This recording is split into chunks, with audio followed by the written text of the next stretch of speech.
మనిషి జీవితం ఎంత సున్నితమైందో కొందరు దూరమైనప్పుడు మాత్రమే అర్థమవుతుంది. నిన్నటి వరకు మనతో మాట్లాడిన, నవ్విన వారు ఈరోజు ఒక్కసారిగా కనిపించకుండా పోతే మన మనసు ఒక క్షణం బ్లాక్ అయిపోతుంది. ఏమైపోయారు, ఎక్కడికి వెళ్లారు అన్న ప్రశ్నలు మనలో తిప్పలు పెడతాయి. నిజానికి ఇది మనిషి జీవితంలోని అత్యంత మిస్టరీ చావు. మోడర్న్ సైన్స్ కూడా ఇంకా దాన్ని పూర్తిగా అర్థం చేసుకోలేకపోయింది. ఒక మనిషి చివరి ఊపిరి తీసుకున్న క్షణం నుండి తిరిగి పునర్జన్మ పొందే వరకు ఏమేమి జరుగుతాయో ఇప్పుడు చూద్దాం. ప్రాణం ఆగిన వెంటనే ఆ మనిషి శరీరంలో అయోమయంగా ఉన్న ఆత్మ నెమ్మదిగా లేచి కూర్చుంటుంది. ముందుగా తన దగ్గర బంధువులు, స్నేహితులు ఏడుస్తూ కనిపిస్తారు. వాళ్ళు ఎవరి కోసం ఇంతగా ఏడుస్తున్నారు అని ఆశ్చర్యపోతుంది. ఒక్కసారిగా వెనక్కి తిరిగి చూస్తే నేల మీద పడి ఉన్న తన శరీరాన్ని చూస్తుంది. మొదట్లో నమ్మలేక నేను ఇంకా బ్రతికే ఉన్నానేమో, ఇది కేవలం కల అయి ఉంటుంది అని అనుకుంటూ మళ్ళీ ఆ శరీరంలోకి వెళ్ళడానికి ప్రయత్నిస్తుంది. కానీ ప్రయత్నించినంతసేపు ఎక్కువ అయోమయం, భయం పెరుగుతుంది. మీరు ఒక భయంకరమైన కలలో 50 అంతస్తుల భవనం నుండి పడిపోతున్నట్లు ఊహించుకోండి. కళ్ళు తెరిస్తే ఆ భయం ఆగిపోతుంది. కానీ ఆత్మకు అలా కళ్ళు తెరవడం అనే అవకాశం ఉండదు.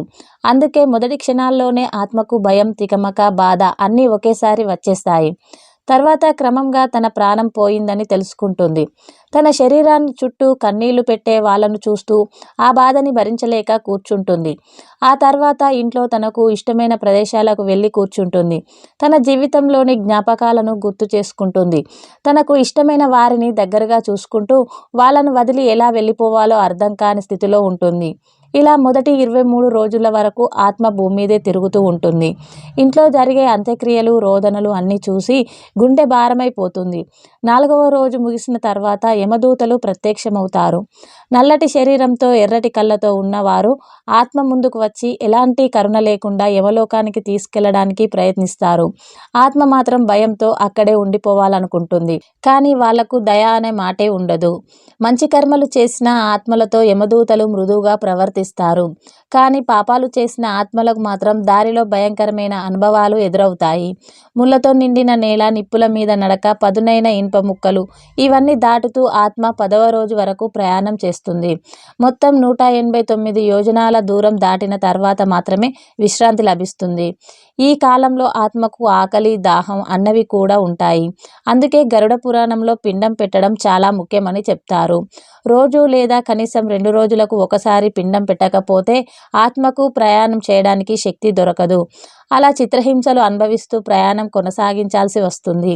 11వ రోజు ఆత్మ వైతర్ని నదిని చేరుకుంటుంది. ఆ నది రక్తం, మాంసం, చీము, ఎముకలతో నిండిపోతుంది.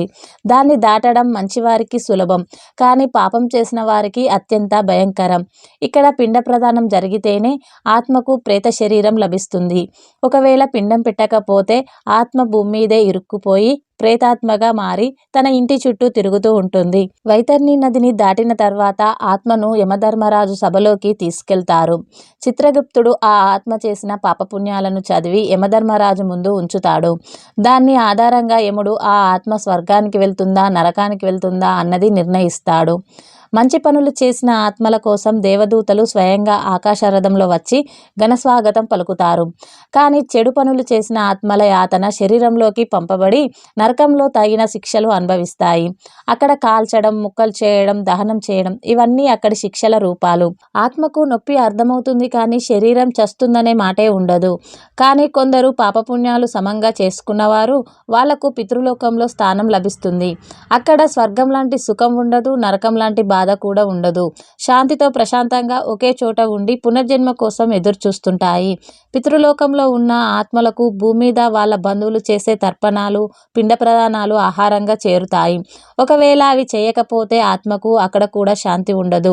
అలా ఆత్మ తన కర్మను, కుటుంబం చేసిన శ్రాద్ధ కర్మలను బట్టి స్వర్గం, నరకం లేదా పితృలోకం అనే 3 మార్గాల్లో ఒకదానిలో ఉంటుంది. సమయం పూర్తయిన తర్వాత కొన్ని నెలలు లేదా కొన్ని సంవత్సరాలైనా పునర్జన్మకు సమయం వస్తుంది.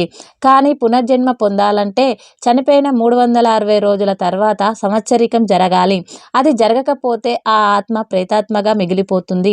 కాబట్టి ఒక మనిషి చనిపోయిన తర్వాత అంతా అయిపోయింది అని చేతులు దులుపుకోవడం కరెక్ట్ కాదు. మనం బ్రతికున్న రోజుల్లో మన కోసం కష్టపడ్డ వాళ్ళు, తల్లిదండ్రులు, పూర్వీకులు, వాళ్ళ కోసం పిండ ప్రదానం, శ్రాద్ధకర్మలు వంటి పద్ధతులను ఖచ్చితంగా పాటించాలి. ఎందుకంటే ఆత్మకు శాంతి లభించడం మన చేతుల్లోనే ఉంటుంది. ఈ వీడియో కనుక మీకు నచ్చినట్లయితే ప్లీజ్ సబ్స్క్రైబ్ చేయండి, అలాగే లైక్ చేయండి, షేర్ కూడా చేయండి.